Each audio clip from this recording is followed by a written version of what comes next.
We're standing at the moment on top of Home Moss in the Peak District, one of the famous iconic moorland areas of the Peak District National Park. It's covered by a deep layer of peat, which is really important for us at the moment because we're all interested in climate change.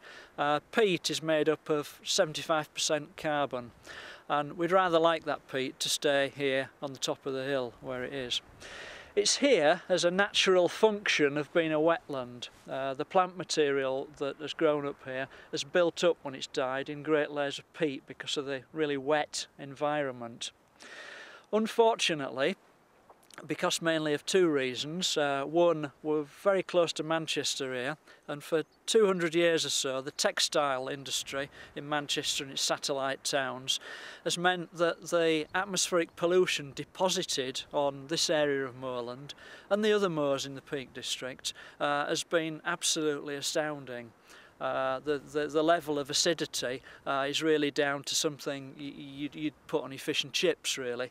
That is obviously going to be an issue for the environment. The other issue that we've got is we have large numbers of visitors, and the law of averages dictates that somebody at some stage will discard a lighted cigarette, and that's going to cause a fire. So the scenario is that we've had moorland fires which have burnt all the vegetation off. We've got big bare areas of peat then remaining, and because of the atmospheric pollution and the high acidity of the soil that's left behind, the surrounding plant material cannot germinate into it. Seeds land on it, but they just simply do not germinate. So without an intervention, these bare areas of ground will stay bare and will gradually erode away into the reservoirs, back into the atmosphere, and be another issue for us in adding carbon to the atmosphere.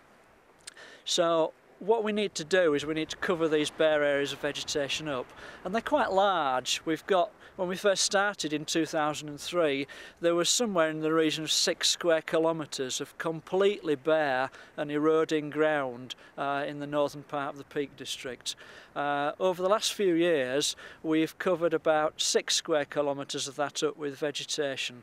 We're treating it with lime and fertiliser to reduce the acidity, and using the type of grass species which you'd normally expect to find on a golf course or a football pitch because it's very tough and very resilient, but it will only survive there while we feed it with fertiliser.